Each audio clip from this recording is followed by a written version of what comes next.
Iniciamos. Muy buenas tardes para ustedes, buenas noches. Espero estén muy bien, hayan tenido una semana creativa y con descanso reparador. El día de hoy estamos un poquito menos personas que en otras ocasiones, pero pues con la misma energía para las personas que nos ven también en la grabación de la sesión. Un cordial saludo. Listo, chicos. Arrancamos situándonos en cronograma. Recuerden que ya iniciamos la actividad de proyecto número 2, lo que significa que estamos cada vez acercándonos un poquito más a la creación ya de pronto un poquito más visual y artística del proceso de nuestro cortometraje animado. Esta evidencia, recuerden que el cuestionario sí era el 27, pero se han dado cuenta que la plataforma tiene mucha intermitencia, entonces les recomiendo mucho realizarla cuando puedan. No esperemos como la última fecha, porque lo que son foros sí es más difícil foros y cuestionarios es un poquito más difícil de hacer, habilitar, ¿ok? Y estamos en esta evidencia de elaborar el guión técnico, ¿cierto? Que digamos que está desde la semana anterior, el 10, y termina el 23. Y miren, el 23 ya es el lunes, significa que tenemos más o menos unos 8 días para preparar esa evidencia, que también es un formato escrito, para luego pasar un poquito a la parte ilustrativa del proceso, que sería pues diseñar el storyboard, de acuerdo a ese guión técnico. ¿Alguien me quiere recordar, de acuerdo a lo que vimos en la sesión anterior, qué era un guión técnico? ¿O qué información instaurábamos en ese guión técnico? A ver si lo recordamos. Pueden escribir igual, yo los leo. Guión técnico. ¿Qué será?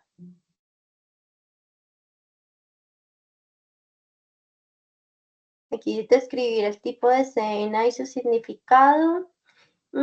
Sí, en parte, pero nos hace falta otro elementico ahí importante, quien complementa la descripción que Jessica Romero de forma muy amable nos dio.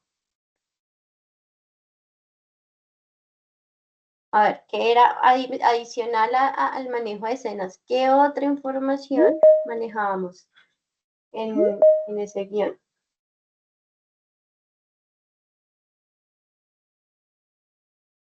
El silencio me tiene pensativa, muchacho.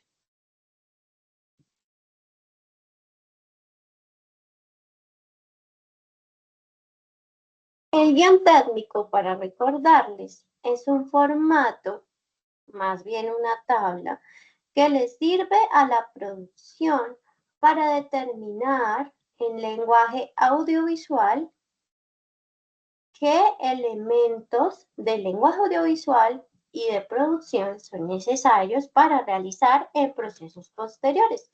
Recordemos que este proceso viene muy del live action, del cine de acción, y esto le sirve de hoja de ruta, por ejemplo, a la productora o el productora o la productora para determinar qué actores necesita citar en X escena, cuántos planos necesita realizar para ciertas escenas, qué iluminación, qué pasa a nivel de acción, la cuestión de los planos. Recuerden que estudiamos los planos, que el plano general, el ángulo picado, contrapicado, también tiene un apartado de sonido y se estima más o menos la duración de la escena, ¿sí? Sí, ya de pronto recordamos un poco mejor. Correcto, Harold, muchas gracias. La sonorización y la composición en cámara, ¿cierto? Básicamente es un formato que permite traducir toda esa información de nuestro guión literario a un lenguaje de película, ¿vale? ¿Por qué se hace? Es como, digamos que esa división entre los dos formatos. Hay directores que pueden colocar ciertas anotaciones de cámara, movimiento, pero no todo el guión literario se hace con estas descripciones porque para eso existe otro formato. Muchas veces ustedes, y lo digo porque puede pasar, ustedes quieren trabajar como independientes, ustedes son su empleado y su jefe al tiempo, que es como, aquí se les conoce como los freelance, voy a anotarles el término, si ustedes no lo habían escuchado. Los freelance son personas que pues buscan su cliente, atienden su cliente y trabajan para sí mismos, ¿sí? Si ustedes de pronto están manejando algún proyecto y de pronto el presupuesto es un poquito ajustado, quizás ustedes no pasan a hacer storyboard directamente, que serían los dibujitos pues de la historia, sino ustedes hacen este formato, se lo pasan al cliente y el cliente ya más o menos entiende cómo va a traducir esa idea que tenía de narración a una película, ¿listo? Entonces eso también hay que tenerlo en cuenta, porque a veces el parlamento se va mucho a los estudios de animación, pero resulta que como independientes también podemos nosotros generar empleo y ser nuestros propios jefes, ¿listo? Pues porque hay otras modalidades para ser animadores. Entonces, chicos, nosotros vimos como a nivel general la cuestión de los planos, ¿cierto? De los ángulos. Nos quedó faltando toda la dimensión sonora, que es la que vamos a profundizar el día de hoy. ¿Listo? Entonces vamos a ello. Volvemos a nuestra presentación. Hoy vamos digamos que vamos a avanzar un poquito en el tema del sonido y los movimientos de cámara. Y para el storyboard, que es la evidencia que nos sigue de acuerdo al cronograma, que vamos a diseñar el boceto de ese storyboard, o sea, este documento lo vamos a transcribir a ilustraciones, ¿verdad? Sí, vamos a continuar viendo de pronto el efecto Kuleshov, leyes de composición, el color, la iluminación, el tiempo y espacio. Así que vamos a por ello. ¿Cuál creen ustedes que es la relevancia del cine, del sonido en el cine? ¿Sí? ¿Por qué es importante sonorizar una película o no sonorizarla? ¿Qué piensan ustedes?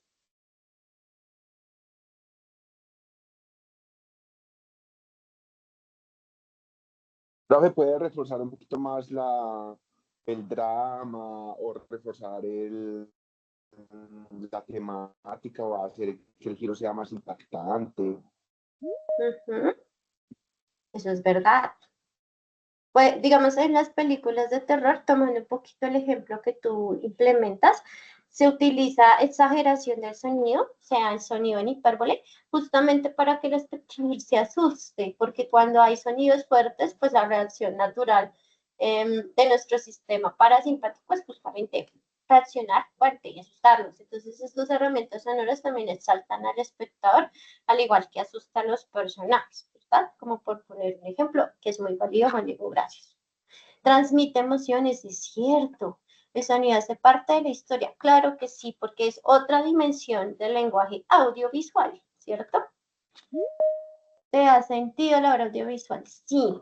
Tanto si existe el sonido como si no existe el sonido en una obra audiovisual, lo que puede pasar es que complementan la historia. No sé si ustedes recuerdan el el cortometraje del cual estábamos haciendo el ejercicio la sesión anterior. Levante la manito, ¿quién lo terminó de ver? El de la bestia.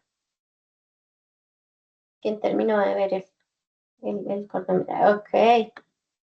Ahora lo terminó de ver. Súper. ¿Recuerdan ustedes que durante el ejercicio el sonido era quien le hacía apertura a la imagen? Nosotros escuchamos todos los efectos sonoros y la narración de Lupe en voz en off mientras la pantalla estaba todavía fundida en negro. Entonces, es un ejemplo de lo que nos menciona Jessica. El sonido le da sentido al audiovisual y complementa muchas veces la imagen. Hasta permite dar información que no queremos mostrar en la imagen. Entonces, para tenerlo en cuenta. En animación tenemos un reto enorme a nivel de sonido. Y es que justamente todos los sonidos que aparecen en la animación son sonidos que no existen. Cuando nosotros vamos a hacer captura de live action, o sea, de acción real, existe una sonorización en el mismo video, ¿cierto? digamos, si se graba en una ciudad o en una calle transcurrida, pues digamos que el sonido se va a ver permeado de esa atmósfera. Pero como en animación nosotros estamos generando todo de cero, pues debemos tener mucho cuidado, porque una película animada mal sonorizada la hace inverosímil totalmente, ¿vale? O sea, se siente que no es real y no nos sumergimos.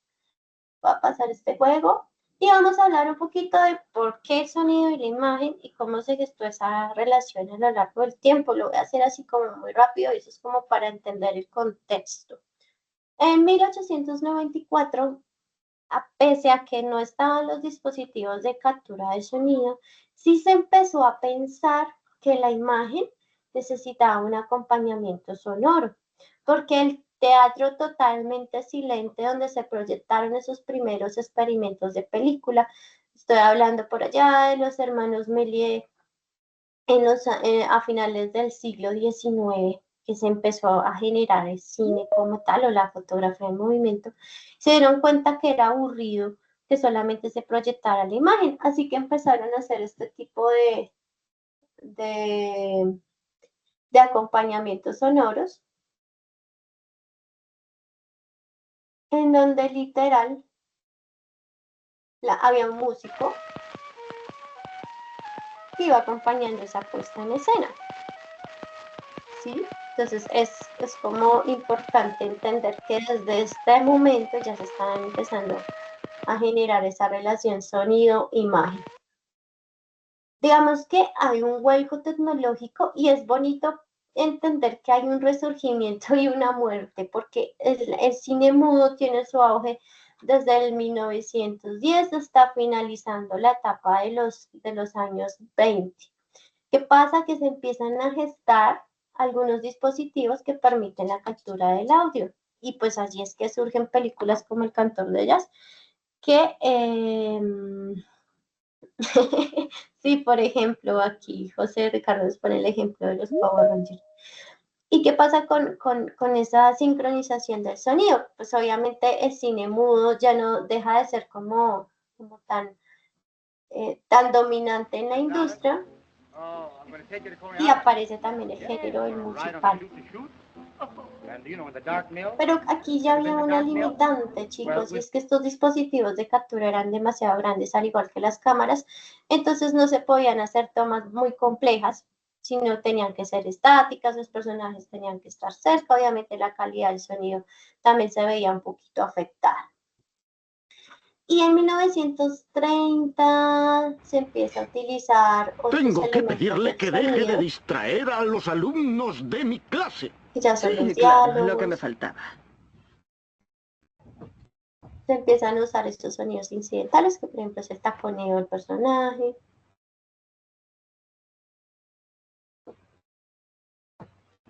Y se empieza a dar otra dimensión sonora. El lenguaje se vuelve audiovisual, no solamente visual, cuando ya se empiezan a integrar esos elementos, y un ejemplo de esto es esta película de la religiosa de Jacques Breuer. Entonces ya hay por ejemplo, se empiezan a componer bandas sonoras para películas, se empiezan a musicalizar las películas y se empieza a ampliar como las variables y las dimensiones de ese sonido, ¿vale? Y pues digamos que, bueno, aquí no sé si ustedes han visto la película de Spielberg, de Tiburón, de Jaws. Seguramente habremos escuchado pronto este sonido. Y aquí empieza la potencia del sonido, porque analicemos la película. Fue hecha sobre los 70 con un animatrónico que fue la cabeza del tiburón, pero pues no se fabricó todo el tiburón. Y se empieza a utilizar este recurso sonoro para avisarle al espectador, ojo que ahí viene el tiburón. Y esto se crea como un leitmotiv. También aparece, digamos, las bandas sonoras de Star Wars. Sí, entonces el sonido ya se empieza a usar de otra manera. Y para entender eso, de que el sonido usado de Porra, otra le voy a manera, robar la idea de las vamos a estudiar cuáles son estas variables pues, del sonido, ¿ok? La primera es el room tone, y este lo explico, es como cada que ustedes hablan en un espacio, no importa si es interior o exterior, el espacio tiene materiales que hacen que el sonido rebote. Recuerden que hay el sonido es una onda que rebota, ¿cierto? Entonces eso le da ciertas características a cómo nosotros lo percibimos. Entonces, el room tone es eso. Y vamos a verlo con este episodio de... Hi, Grandpa. I got an internship. You mean you've been working for Trisha? Hang on, I gotta get 20 seconds of room tone. What's room tone? We gotta start again.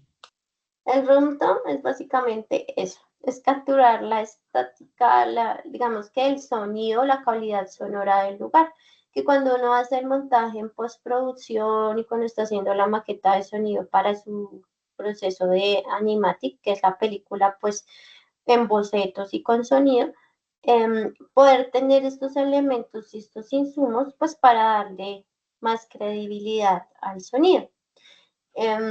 Este dispositivo que vemos aquí se llama un boom, es un micrófono que captura sonido de ambiente en 360 grados.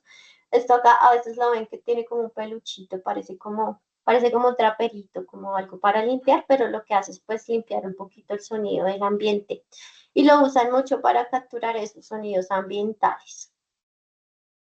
Luego pues está, aquí el video se nos dañó, el sonido ambiental, que es básicamente, por ejemplo, si nosotros vamos al contexto de un río, tenemos unos sonidos específicos, ¿no? Entonces allí es importante determinar, porque el sonido ambiental nos permite identificar si un elemento tiene identificación de un espacio. No es lo mismo como suena la naturaleza, como suena una ciudad, ¿cierto? Entonces el sonido ambiental permite ubicar eso, ¿sí? O sea, y una vez desde el ambiente sonoro ya estamos contextualizando el dónde, el cuándo. Ya te respondo tu pregunta, Jessica. Luego tenemos los foleys o sonidos incidentales y pues creo que el video es clarifica bastante este tema. Foley is live sound effects recorded on a soundstage in sync with the picture to replace any sound that needs to be replaced. The first time that I ever found out that this job existed, I just said, this is for me. You get to play in the dirt all day and come up with funny props. The hardest part of the job for me really is the physicality. That was perfect. Let's move on. A big pad for the body sound, a bunch of celery for some high-end crunch, and a nice wet chamois will give me a fleshy sound. I'm going to take some breakfast cereal, put it in here with the cornstarch. These are gloves with paper clips taped onto the ends for the dog claws, and you get a good paw sound out of the glove. The creative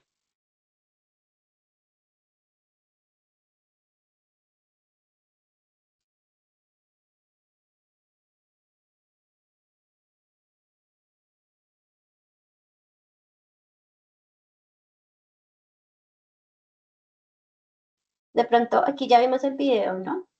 Entonces sería interesante que ustedes de pronto me plantearan, de acuerdo al video y a lo que observamos, qué son los sonidos incidentales.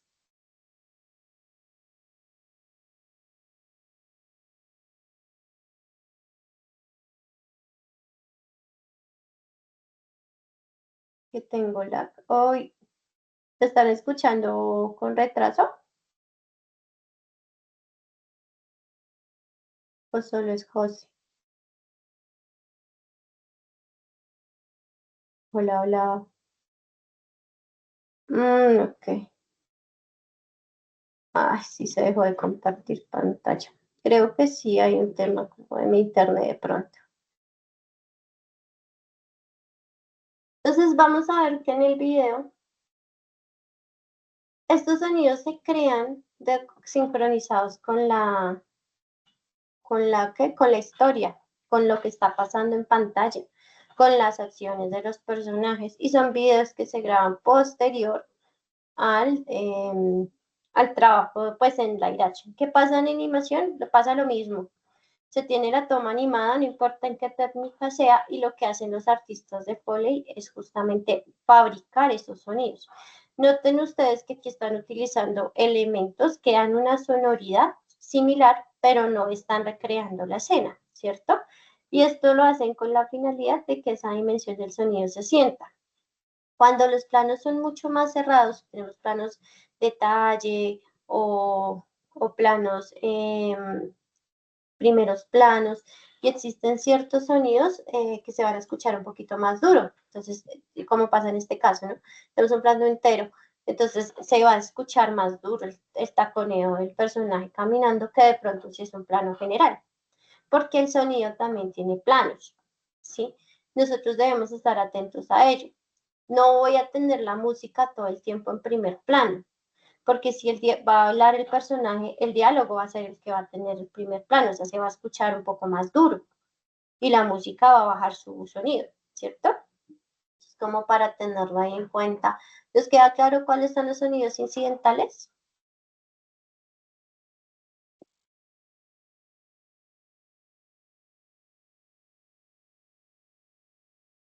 Bueno, para Jessica, sí. ¿Alguien más? Como para continuar con la temática. ¿Quedó claro?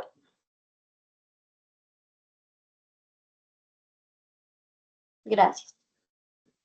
Luego viene el tema de los diálogos. Ustedes, digamos que los diálogos los fabrican de acuerdo al personaje, pero existen diálogos en los que, por ejemplo, el personaje explica literalmente lo que está haciendo o no. Esos serían los de tono, donde el personaje relata una cosa totalmente diferente a lo que está haciendo en pantalla. Esto, por ejemplo, este recurso lo usa mucho Tarantino en sus películas. Y con los diálogos hay que tener en cuenta que deben entenderse, o bueno, si es la función en narrativa. Entonces, sí, Ricardo, eso sería un ejemplo de los Foley, cuando se enciende un interruptor, cuando se coloca un elemento en una mesa, cuando el personaje arroja alguna cosa, todos esos son sonidos incidentales. ¿Qué pasa con los diálogos? Pues que los diálogos deben tener limpieza en su, digamos que en su grabación. Por eso es que, bueno, limpieza y también, y esto es importante tenerlo ahí presente, si sus cortometrajes tienen diálogos y ustedes de pronto no son como muy dados a esas facultades histriónicas y teatrales a partir de la voz, búsquense personas o amigos que sí lo sean, porque un mal doblaje, por ejemplo, o una mala interpretación de voz puede arruinar también una animación. Voy a poner un ejemplo. No sé si aquí ustedes se vieron Encanto, la película que que Disney, perdón, hizo basada como en nuestro país. Sí. ¿Qué pasa con esa película? La protagonista se llama Mirabel. eh, digamos que la voz en español la realizó la hija de Carlos Vives, porque es cantante. Sí, y pues sí, en la película cantan. Pero ¿qué pasa cuando hay diálogos? Pues que se siente falso, no se siente la actuación completa y uno ve que el personaje está muy bien animado, pero si la voz, un personaje es todas esas dimensiones, ¿no? La voz, el atuendo, el diseño, su actuación, pero cuando la actuación de voz no tiene el ápice profesional que de pronto tendrá una persona que sí se dedica a eso, pues se nota, ¿sí? Yo les estoy diciendo que contraten un actor para ello, pero sí que tengan en cuenta eso, ¿sí? Eh, ah, sí es chistoso a veces uno ver los doblajes que hacen en otros idiomas, pues para uno es chistoso, pero por ejemplo a los españoles no les gusta el doblaje latino. A mí en lo personal casi no me gusta ver películas en doblaje pues español, o sea, con el acento pues español. Y a ellos no les gusta que las películas estén dobladas en latino, que generalmente las mejores estudios de doblaje los hacen están en México. pues porque hay muy buenos artistas de doblaje mexicanos. Entonces hay que tener en cuenta eso en cuanto al sonido. Ustedes miran las producciones de animación cuando hacen la grabación de voces, es en un estudio, el personaje está, el actor está leyendo el guión, de pronto también puede estar viendo en pantalla cómo animaron la escena, porque pues hay que hacer un match, una conexión entre la voz y la acción del personaje, ¿listo? Entonces es importante a nivel de sonido que tengamos como en cuestión técnica, procuren grabar en un lugar donde no haya tanto ruido, con las manos libres pueden colocar, si van a grabarse ustedes con las voces futuramente o van a grabar a alguien con las manos libres, es mejor porque limpia un poco más el sonido que grabarlo con el altavoz del celular. Entonces, es importante ese tema. Escenas de películas, frases icónicas, no la de teatro de imitar la voz. A mí también me gusta hacer voces. La música, uy, ya nos hicieron reclamación de derechos por este tema. Mira que sí, la música tiene reclamación de derechos de autor. La música, por el contrario, y lo cito por el arte como tal y lo que nos ocasiona la música, la forma en la que está hecha la música y cómo se decodifica es el lenguaje de las emociones, ¿sí? La música en sí, usada en el cine, nos permite entender cómo se está sintiendo el personaje, qué mood tiene la escena y demás, ¿listo? Entonces es muy propicia para crear ambientes psicológicos o emocionales del personaje. A veces de pronto, si colocan una música triste con una expresión de un personaje, se siente triste, pero si colocan una música de pronto un poco más pesada y grave, de pronto se siente enojado, ¿cierto? Entonces eso para tenerlo en cuenta de qué función tendría la música. Y esos son los elementos principales del sonido. Repito, el room tone, que es como la atmósfera que tienen los lugares y cómo rebota el sonido. Los sonidos ambientales que nos permiten identificar el dónde y el cuándo de un lugar. Los diálogos, ¿cierto? Los sonidos incidentales, que son las acciones de los personajes y que esos tienen sonidos, y pues es inminente que debemos representarlos también, y la música en siguiente. Entonces, aquí viene la pregunta que nos hacían respecto a los derechos de autor. Evidentemente sí, la música tiene derecho de autor, así como las ilustraciones, así como toda creación artística. Nosotros no podemos utilizar música, digamos que determinados artistas, porque para su uso o tendríamos que pedir permiso a los autores de esas canciones para usarlas o tendríamos que pagar derechos de uso, ¿sí? Y pues ese lujo se lo dan las grandes producciones de Hollywood que tienen pues el dinero para pagar ese tipo de derechos.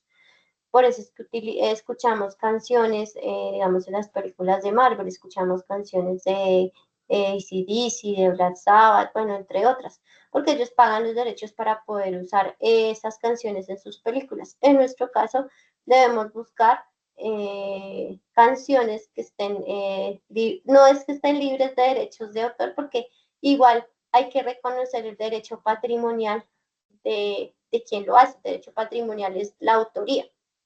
Cuando estemos haciendo los créditos de nuestras películas y usemos una canción, digamos que de uso libre, que es diferente, vamos a colocar canción realizada por fulanito de tal, porque no podemos negarle a esa persona el derecho de su creación, sin importar si le estamos pagando o no, esa persona creó esa canción. Debemos tener cuidado en las bibliotecas que utilicemos. Hay una biblioteca de YouTube que es gratuita, Pixabay también tiene sonidos, yo les presenté una herramienta también para generar sonidos y que es MANLab, entonces hay que tener en cuenta como eso. Hablábamos con un chico de animación digital que está un poquito más avanzado, él estaba en su proceso animativo y me decía, profe, lo que pasa es que yo no encuentro muchos sonidos de pasos, pero ninguno está sincronizado como con mi personaje. pues qué solución hay que hacer ahí, pues simplemente hay que grabar los pasos de acuerdo a cómo está animado el personaje. Entonces muy probablemente nos toque fabricar Foleys a nosotros también, ¿cierto? Porque va a ser muy barraco encontrar el sonido que tenga el mismo timing, la misma intención y el mismo, la misma oración que nosotros necesitamos. Entonces hay que también prever eso. ¿Listo? Aquí ustedes van a simplemente describir las cosas, ¿cierto? Porque posteriormente, más adelantico, les voy contando, ustedes van a hacer una maqueta de sonido, vamos a volver a este tema y vamos a ampliarlo un poco más. Entonces, chicos, devolviéndonos a nuestro tema de sonidos. Diálogos, evidentemente van los diálogos y la parte de la descripción, pues como tal, de la intención que de pronto ustedes como directores quieren que el personaje interprete o el actor interprete, como diría el personaje, ese diálogo. Y en sonido se coloca música, sonido ambiental, los sonidos incidentales, ¿listo? Ahí ampliando esa partecita.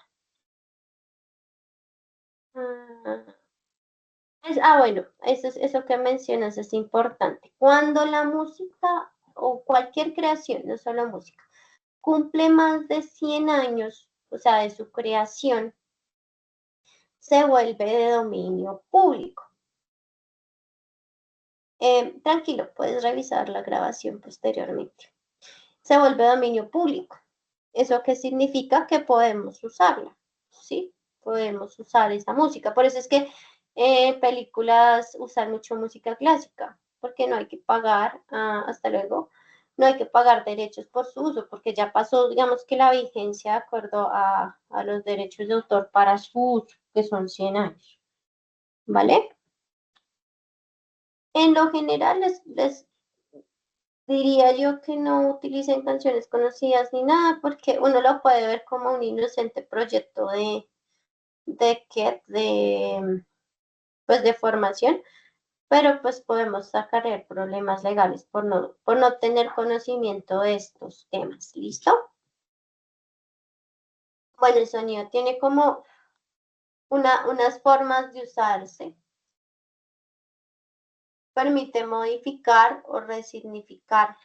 Pongo el ejemplo, pongo de ejemplo el caso de Un lugar silencioso. En esta película utilizan el silencio como recurso narrativo y como recurso, pues, de tensión, ¿no? Entonces, el silencio en sí, como tal, no existe, a no ser que tengamos alguna condición auditiva, pero uno siempre escucha ruidos. O sea, el silencio absoluto no tendría, pues, esa existencia, pero en cine sí existe el silencio absoluto. Podemos modificar, ampliar, entonces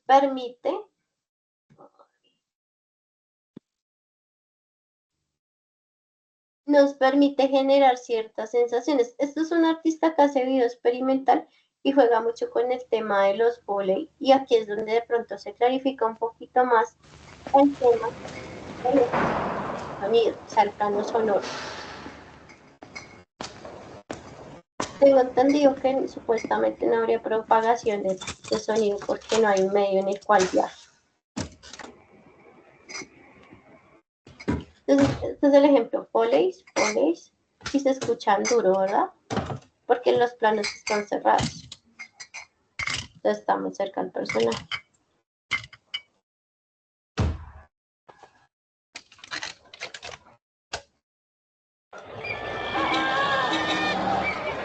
Aquí hay un cambio del plano sonoro. Escuchemos. ¿Sí ven? Entonces, una cosa, bueno, digamos que hay una transición gracias al sonido y la forma, y es que la imagen que se está viendo en televisión luego se amplía y el sonido, o sea, se amplifica también. Entonces, es una manera también de jugar con el sonido.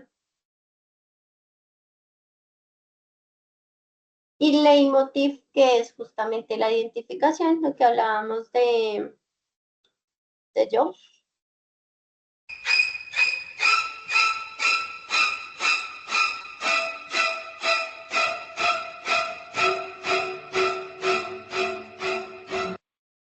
este sonido, pues que es de la película Psicosis, que fue diseñado específicamente para este momento de la película.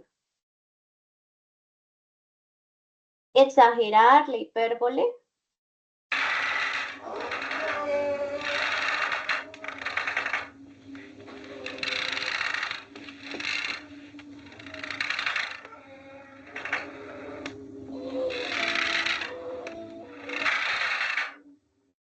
Entonces la hipérbole exagera los sonidos por alguna intención narrativa. ¿Listo?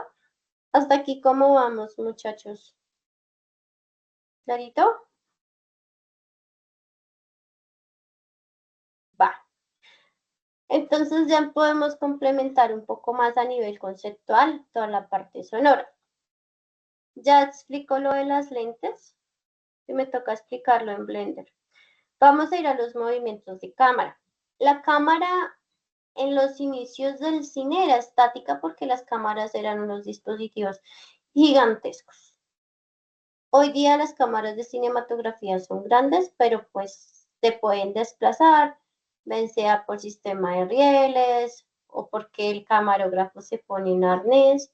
Y hablo de estos sentidos es porque pues parte de lo que en lenguaje cinematográfico de animación se usa, pues nace de la acción real. Entonces la cámara se puede mover, no solo porque los dispositivos sean pequeños, sino porque también podemos generar ciertas sensaciones con ese tema. Entonces, el movimiento que puede transmitir en una película. ¿Qué creen ustedes que transmite que la cámara se mueva?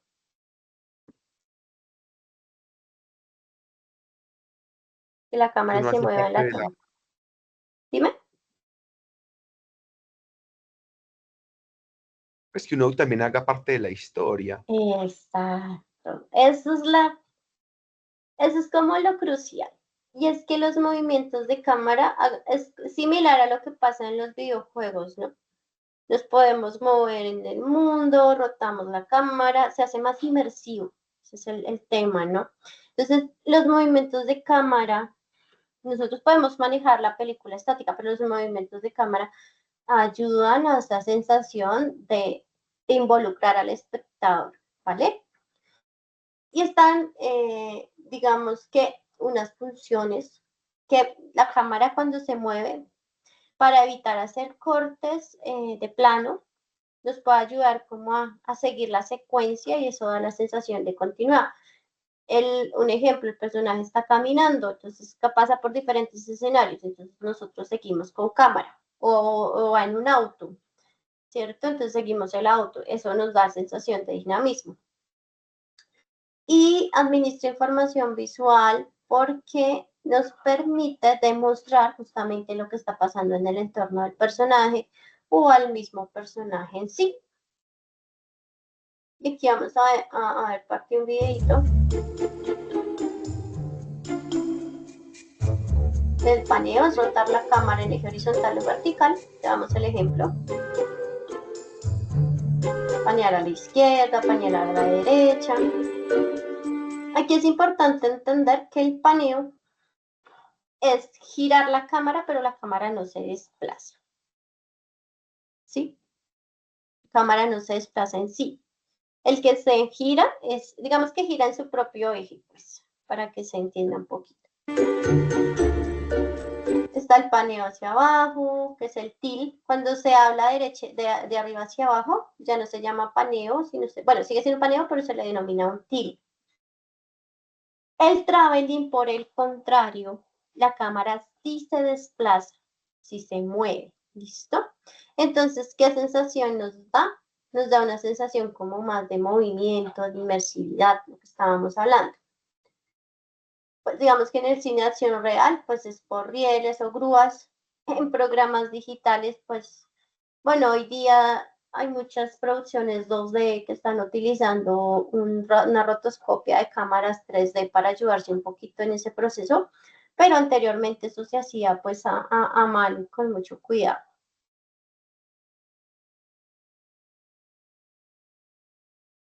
El dolly como que sigue, o el traveling in, sigue a los personajes.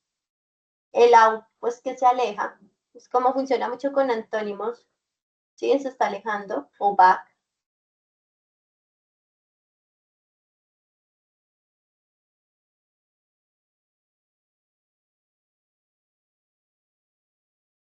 Aquí, bueno, se está desplazando hacia el lado.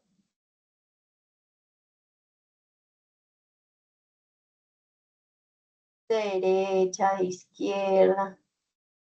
Y bueno, por ejemplo, en este caso, miren lo subjetivo que se vuelve ese plano porque es como, o sea, es un plano con punto de vista subjetivo, porque los actores nos están mirando, entonces nos sentimos súper enjuiciados, o sea, somos nosotros los que estamos allí.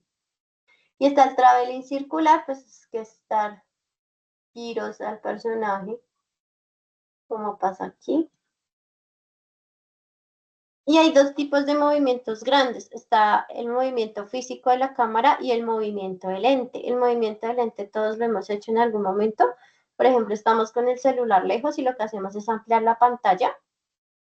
No nos estamos desplazando nosotros, pero estamos usando el zoom de la cámara para reencuadrar. Eso es un movimiento de lente. Entonces aquí combinan, el boom combina diferentes movimientos. Entonces que un traveling miren, esto es un traveling back, pero también es un tilt up, ¿cierto? Que está subiendo la cámara. Aquí es lo contrario. Y la cámara se mueve diagonal también. Y los zooms, que son ópticos. Se mueve el lente de la cámara. No se mueve la persona.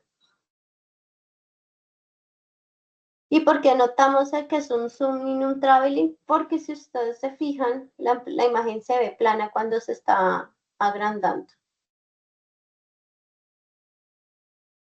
Se ve plana, la imagen se ve plana. Esto también se puede reproducir artificialmente en postproducción.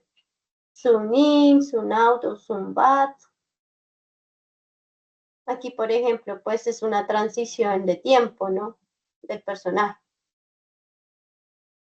Bueno, aquí ya nos explican como otros temas narrativos.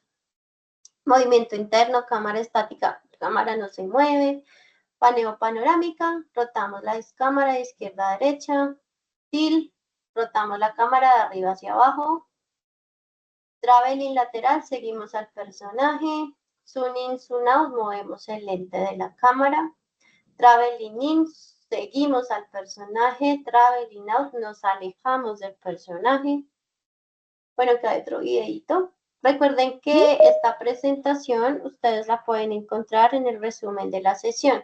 De igual forma, ahorita al finalizar la sesión les comparto el enlace en el chat. ¿Listo? Resulta que Alfred Hitchcock hizo algo bien interesante en cinematografía y fue generar este efecto. La película se llama Vértigo y él quería buscar una manera de representar el vértigo pues, para el espectador y lo hizo de esta manera.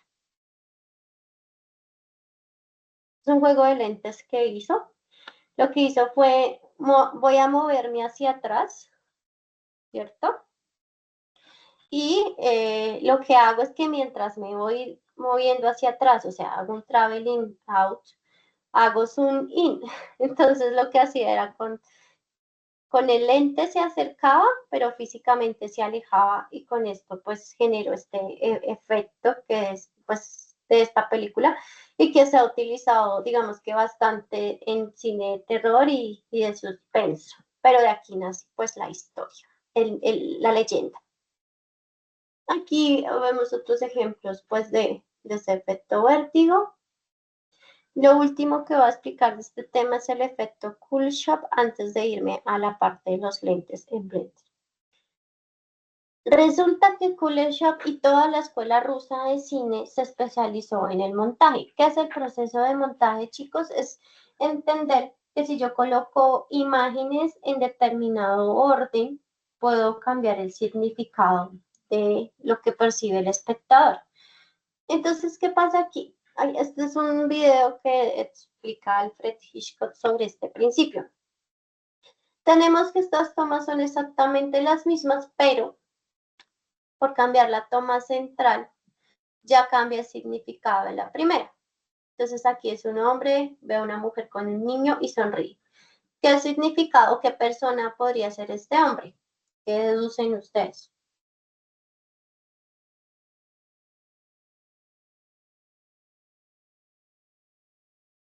¿Es amable o no?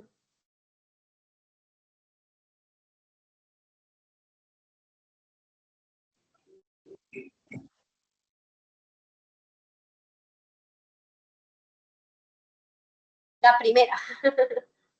La segunda de una, sí, nos da esa sensación. Ajá.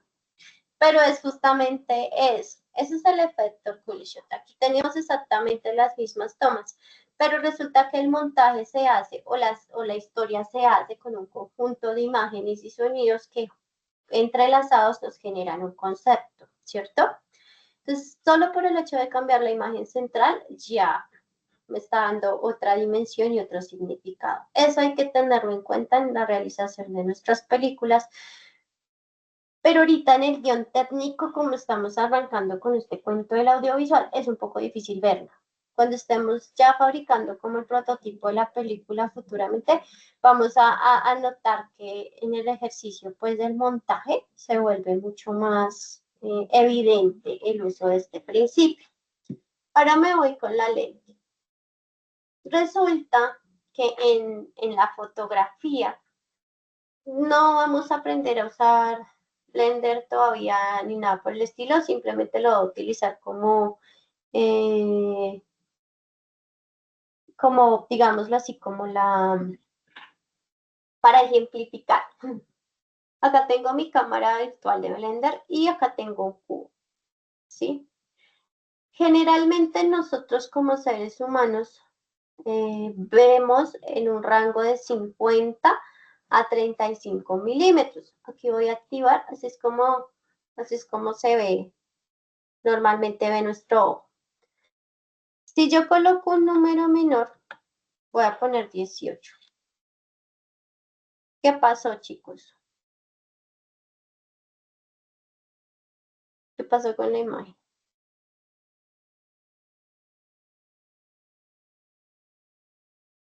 Se alejó.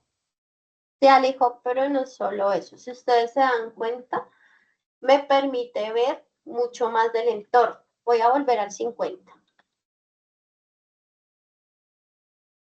La perspectiva no se ve tan exagerada, ¿cierto? Se ve más normal. Pero si yo coloco un lente 18, automáticamente la perspectiva se exagera. ¿Para qué se aconsejan los lentes 18? O esta óptica, para de pronto mostrar paisajes. Si yo la exagero más, voy a poner un 8. Si notan que se empieza a curvar un poquito como la perspectiva, es ese efecto ojo de pez que a veces vemos, ¿cierto? Esto podría funcionar, por ejemplo, para un personaje que, no sé, consumió la droga y ahora todo lo está viendo así, estamos haciendo planos subjetivos, ¿cierto? Entonces, estos ángulos con el lente con un valor tan pequeño nos dan este tipo de ópticas. Conforme yo me vaya acercando, los estándares son 30 y 18, 35, que son lentes de cámara, ahorita los buscamos, ¿cierto? 50, el 35 es como para un personaje en plano medio, con entorno, ¿sí? El 50 ya puede ser más como para un retrato, un primer plano. Y de ahí para adelante, la cámara físicamente no se ha movido. Noten ustedes que la cámara no se está desplazando. Pero la óptica sí nos cambia. Y es que, por ejemplo, si yo estoy haciendo fotografía de paisajes y yo voy a fotografiar un ave, yo utilizo unos lentes que son, no sé si los han visto, tienen un lente que es muy largo, ¿no? Esto tiene muchas ópticas que permiten hacer zoom. Conforme más grande es este numerito, pues más plana se ve la imagen. ¿Listo? Aquí voy a buscar.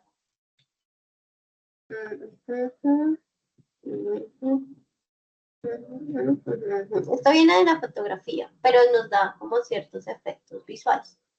Estos son los lentes, ¿sí? Que se le añade la fotografía, que nos dan ciertas ópticas. Usamos gran angular para que me entiendan.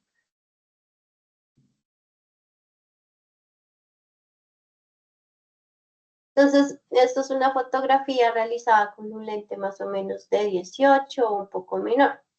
Si notan que se siente como un poquito curvada la perspectiva, porque este lente se usa mucho para paisajes. Y una óptica puede cambiar, bueno, se puede cambiar muchísimo la apariencia de una persona. Esta es la misma persona, pero como esta fue tomada con un lente de 18 y está más o menos uno de 35, miren cómo cambia cómo le cambia las facciones a la persona. Aquí hay otro ejemplo. Miren, este es de 10, pero el sujeto no está centrado, entonces se ve la diferencia pues de los lentes. Aquí está. 10, 17, 36, 50, 70, 102 y 200. Si notan cómo cambia la apariencia del sujeto, nomás con el lente. Ay, discúlpame, José, pero ese comentario estuvo muy chistoso. Es que no es que estemos, no es que no tengamos una bonita apariencia, lo que pasa es que nos estábamos tomando la foto con el lente equivocado. Ok, ese ejemplo estuvo bien chévere como para clarificar. Generalmente, si ustedes quieren realizar como que el personaje se vea extraño y demás, pueden utilizar esas ópticas de gran angular para que se note el personaje como con más facilidad. Si quieren que sea muy plano, pues evidentemente pues usan lentes un poquito más grandes. ¿Listo? Eso es como el principal uso de los lentes, porque también los lentes nos permiten, pues ya a nivel de fotografía como tal, nos permite difuminar. Por ejemplo, en este lente de 35 está el entorno difuminado, pero pues hay más presencia, en cambio en el 50 no, ¿sí? Y en el 200 pues mucho más difuminado. Generalmente este lente de 200 que le voy a poner para que vean cómo de grandeza, se llama así, del objetivo, que son estos lentes que vemos que los fotógrafos usan sobre todo en deportes y en naturaleza, y es porque pues ayudan a enfocar a muy grandes distancias, pero lo que hace la fotografía es esto, aplana. Y pues de fondo casi que no se ve nada, dijo, mira. Sí, de pronto cada lente, cada persona tiene su lente. Ah, ok. Listo. Quedó como clara la cuestión de los lentes. Esto se usa con finalidades narrativas.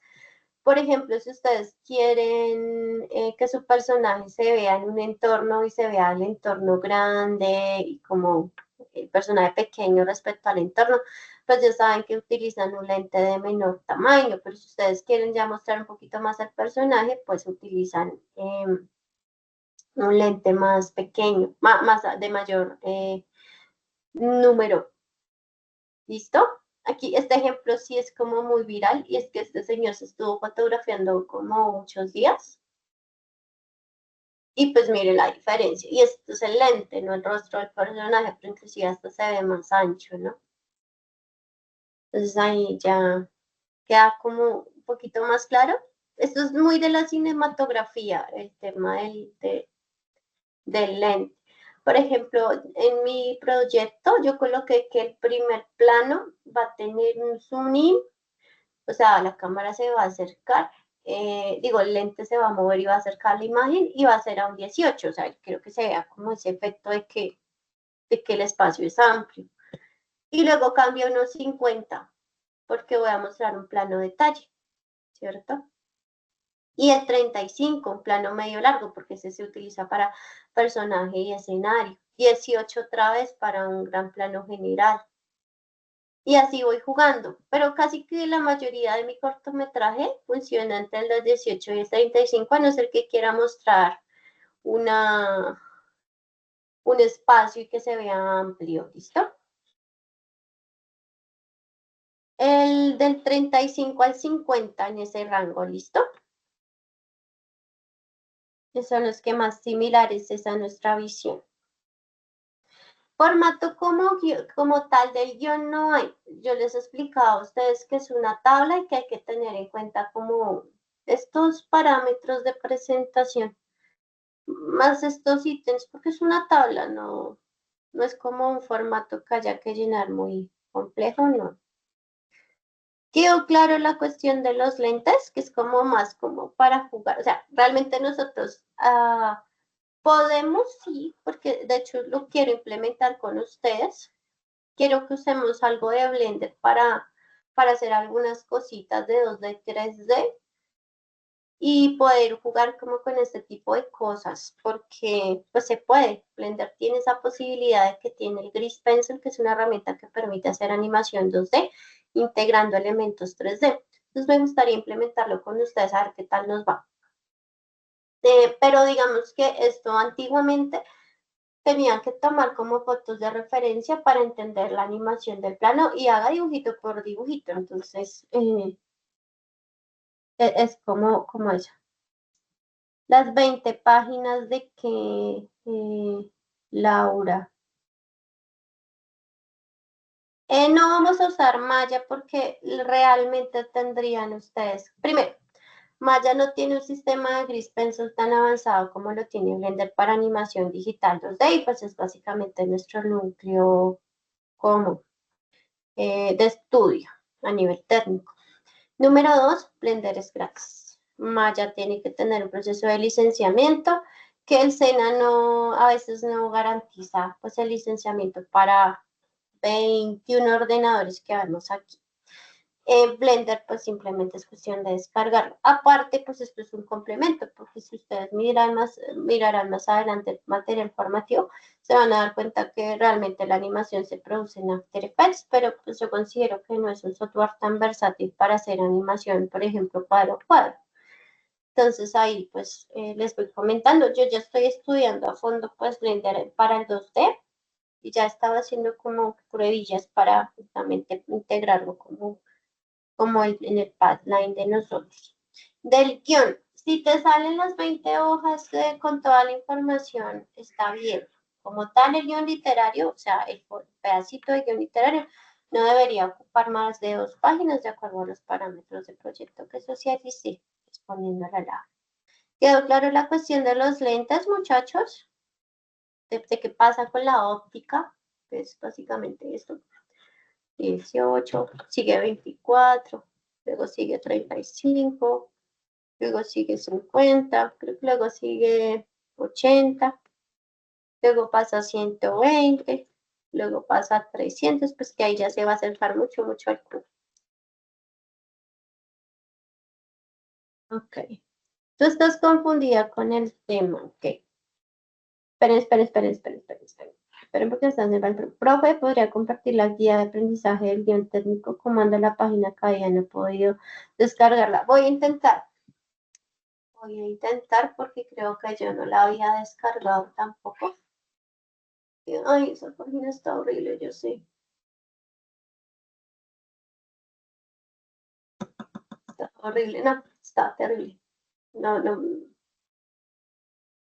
nos va a tocar hacer eso en un drive, porque pues, si ustedes no pueden entrar, nosotros tampoco. Yo les comparto un drive con la sesión y con bueno, la sesión yo generalmente la subo a YouTube, pero sí les voy a compartir un drive con la guía de aprendizaje, porque, qué pereza.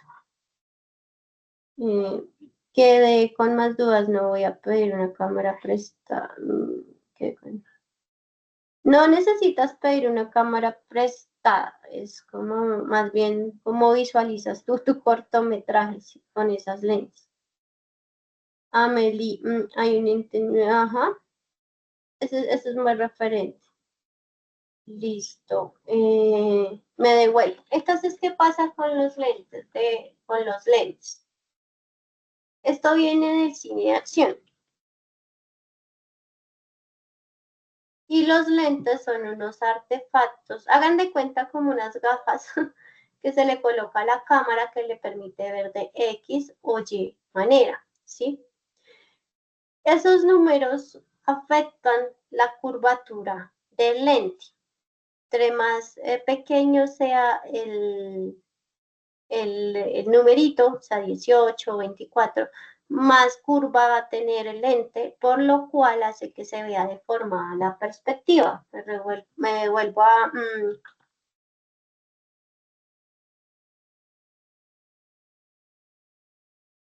Me devuelvo al ejemplo que estábamos acá visualizando. Entonces, ¿qué pasa? Que de acuerdo a lo que nosotros queramos transmitir, vamos a usar un lente u otro. Yo les mencionaba que los lentes que son de 18 o de 24, pues nos sirven para capturar escenarios sobre todo, ¿cierto? Si ustedes quieren, esto es un ejemplo de ojo de peso. Esto, por ejemplo, en fotografía estenopeica, que es la que se captura con papel, pues se buscan dispositivos redondos para poder hacer estas fotografías, ¿no? Un lente, esto es un 24, por ejemplo, ¿sí? Miren, se ve harta parte del escenario, se ve la perspectiva como exagerada, como los puntos de fuga muy exagerados. Esto también, ¿cierto? Esto se usa mucho para paisajes, acá también, ¿sí? Si yo quiero hacer retratos, por ejemplo, ¿qué pasa aquí? Yo puedo utilizar un lente 35, 50, que no me deforma tanto el personaje. Creo que por aquí se veía un poquito más claro en esto. No me deforma tanto el personaje como de pronto lo deforma el lente de 24, de 18, que es más similar a nuestra visión humana, ¿sí?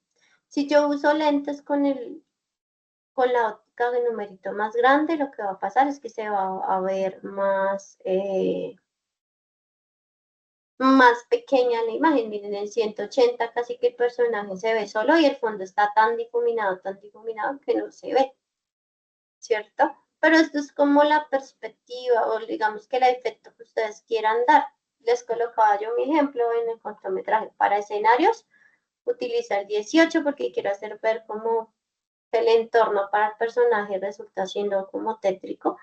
Y para el personaje en sí, pues usé 50 y 35, que son los naturales, similares a la visión humana. Acá aparece otro 18. ¿Por qué? Porque resulta que el personaje viaja a un lago. Entonces, si ese lago lo quiero mostrar grande, imponente, entonces utilizo el lente de 18. ¿Listo? El de 35 ya normal, porque resulta que el personaje pues no tiene como más cambio psicológico. Entonces es eso. La óptica se refiere desde la cinematografía a una forma digamos que usar la cámara para encuadrar y da diferentes resultados. Es el mismo espacio, la cámara no se mueve. Entendamos eso, la cámara del sujeto está tomando la fotografía en el mismo espacio. Que cambia es el lente o la óptica del lente. Entonces una 18, miren cómo se ve el espacio. Ya el 24 se ve un poquito más cortado, el 35 no se ve tanto, el 55 se ve más la casa. Y aquí como el lente se va volviendo más grande, alcanza mayores distancias, hasta el 300, que es uno de los más grandes que ya se ve es la casa. Pero acá entendamos que el fotógrafo no se movió del lugar. Por el hecho de cambiar el lente ya le da como estas facultades. Pero si comparamos esta imagen a esta imagen, pues la que más perspectiva tiene es esta, ¿no? Miren cómo fugan los puntos. En cambio acá la perspectiva se ve más plana, porque ya como que cortó el encuadre de la imagen. De pronto quedó un poquito más clara con esta explicación.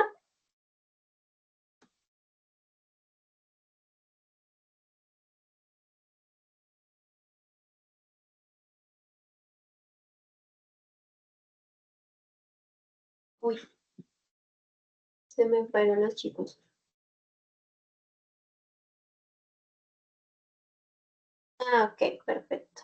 Voy a tratar de que quede cargado como y yo les comparto un drive. Me toca abrir otro correo porque el OneDrive del Sena, si ustedes no tienen correo Sena, entonces les genera problemas para ingresar, entonces me toca generar un drive nuevo porque el mío lo tengo lleno ya de otras fichas.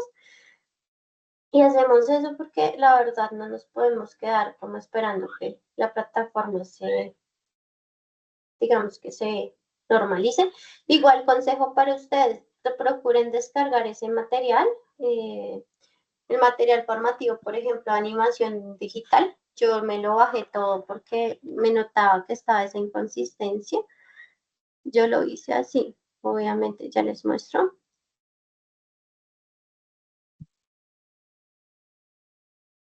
Yo acá tengo los materiales en zip, que es el material formativo de estudio que nos da la plataforma. Uno lo puede descargar, ahí le aparece la opción, entonces miren, ya lo vieron ustedes, entonces yo lo descargo para tenerlo en mi computador y no depender pues de que pase esto. Lo mismo con la guía de aprendizaje, descarguen la guía de aprendizaje, ¿listo? Para no estar dependiendo pues de la plataforma. Que si ustedes van avanzando en sus contenidos, pues en el momento en que sirva suben el trabajo y no hay lío, ¿vale? Pero pues si no tenemos esto, grave. Bueno, chicos, hasta la próxima semana, que es el lunes, que ya es como tal la fecha de entrega, pues vamos a ver la siguiente evidencia que corresponde al storyboard. Esta es más ilustrada, entonces vamos a hacer unos ejercicios en clase. No necesito que tengan software digital, eso lo vamos a ir aprendiendo, pero sí necesito que para la próxima sesión tengan hojitas, lápiz, borrador, taja lápiz, como para dibujar un poquito. Profe, es que yo no soy bueno dibujando, no importa. Más allá de saber dibujar, hay que saber comunicar. Entonces, si hacen monigotes de palitos y bolitas, desde que comunique una idea y la comunique de manera clara, funciona, ¿listo? No se asusten por eso, que igual la próxima sesión también les voy a recomendar material de estudio y también temas relacionados con la parte ilustrativa, que un animador digital pues sí debe tener, pues no un skill avanzado, que mejor dicho ilustre hiperrealismo, no necesariamente, pero sí al menos el dominio de estructuras básicas, entonces sí, para tenerlo en cuenta, porque animar es entender, y la mejor forma de entender algo es a través del dibujo, porque el dibujo necesita un análisis, una reinterpretación para pues poder plasmarlo, ¿no? Entonces, la mejor forma de entender cómo funcionan las cosas a veces es a través del dibujo.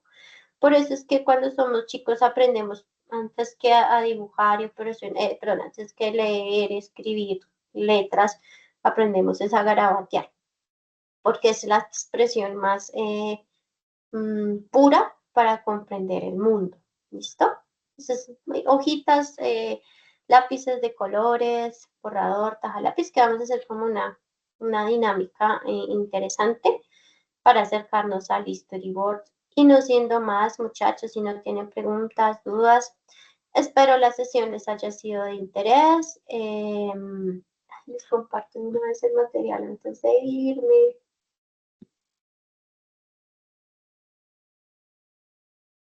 Sí, porque si lo subo se bugueó mi computador también. Ya. Aquí les copio en el chat la presentación para que también tengan en cuenta. Y aquí hay una pregunta. ¿Todavía se puede enviar lo del 26 de... O sea, chicos, ustedes pueden seguir enviando evidencias que tengan atrasadas, pero pues tengan en cuenta que la nota también pues baja puntuación, porque uno de los requerimientos es justamente la puntualidad, pero sí es mejor que la envíen, porque si ustedes no envían las evidencias, les mandan llamado de atención, y si no hacen la evidencia, les llaman plan de mejoramiento. Si ya tienen varios planes de mejoramiento, los envían a comité, y si los envían a comité, pues se cancela la matrícula. Anton, a presentar los trabajos, no importa que estén atrasados. Exacto, de todas las materias, de todas las componentes se llama acá, ¿listo? No se atrasen porque pueden ir ustedes muy bien en técnico, pero los puede mandar a comité por transversalidad. Puede pasar, ¿listo? Entonces, no siendo más, muchachos, una excelente semana, que vean cine, lean cómics, se sienten a leer ciencia ficción, terror, lo que les guste. De pronto ya empecemos a analizar los audiovisuales, videos musicales, cortos, películas, series, lo que consuman. Novelas también es válido. Desde estas visiones del lenguaje cinematográfico, que es la mejor manera de aprender, leer esos textos para usarlos en nuestro cortometraje. No, Pentoons es, o sea, son softwares de animación, pero Pentoons es enfocado a 2D Y yo sí voy a normalizar el tema del software porque es muy berraco hacer retroalimentación de 20 personas que están trabajando en diferentes software. Es muy difícil. O sea, de verdad que no, me está pasando en fichas que ya van avanzadas y es muy difícil. Porque tú me preguntas si no, pues resulta que yo tengo el contenido en Blender y el 20% de la ficha está usando Blender, pero tú estás usando Pentoons. Pues tengo que investigar cómo funciona Pentoons, entonces quizás no te puedo dar una respuesta tan ágil. Y es mejor aprender un software a la vez. Y pues más allá de eso, entender cómo animar y hacer bien esos procesos para que no importa el software, animes bien. Ok, yo aconsejo que vayas estudiando Blender desde el gris pencil. Esperen, les muestro para que se antojen antes de que nos vayamos. Que se pueden hacer cosas bonitas. Esto es hecho, o sea, esto es un 3D que parece 2D, pero este es un reel de pencil, para que lo veas.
Listo, chicos. Entonces, ¿qué ventajas tiene Blender? Que es un entorno 3D, que se puede manejar 2D. ¿Qué significa eso? Que pues que yo puedo hacer híbridos. Hago cubos en Blender, en el entorno 3D y los pinto y ilustro en el entorno 2D y ya tengo un escenario y tengo una perspectiva de cámara y puedo mover los personajes con profundidad, que de pronto el cuadro a cuadro se vuelve un poquito más difícil. Lo que mencioné al compañero, si ustedes ya manejan esta herramienta, pueden tener algunas nociones muy básicas porque pues el 3D es otro mundo, otros procesos un poco más, un poco distintos. Entonces, pues la ventaja que tiene este software es esa, ¿listo? Que les permite cómo trabajar el tema de 2D, 3D, crear efectos en 3D, iluminar también. Entonces, pues yo lo veo como una potencia grande porque Maya tiene un gris pencil, pero no tiene este desarrollo, la verdad. Entonces, pues les iré socializando el software próximamente, ¿vale? Y pues ya saben que se llama Gris Pencil, esa herramienta de Blender, que si abrimos el entorno acá, como para chismonearlo nomás. No sé. Miren, aquí automáticamente ya me abre el entorno 2D.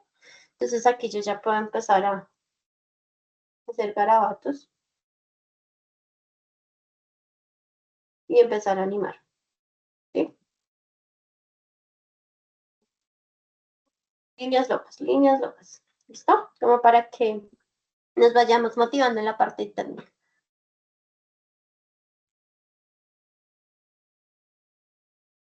Ojos. Ok, listo, chicos. Entonces es eso. Que tengan una excelente noche, excelente semana. Nos estamos comunicando. Yo mañana les comparto la guía de aprendizaje, pues, pero pues también acostumbrémonos de pronto a tener un drive de la ficha, porque, ay no, de verdad que ese tema de la plataforma se vuelve tedioso y hay que buscar soluciones que estén dentro de nuestro control. También acostumbrémonos nosotros como aprendices a descargar el material formativo, las guías de aprendizaje. Con eso no estamos dependiendo de nuestra formación 100% de la plataforma.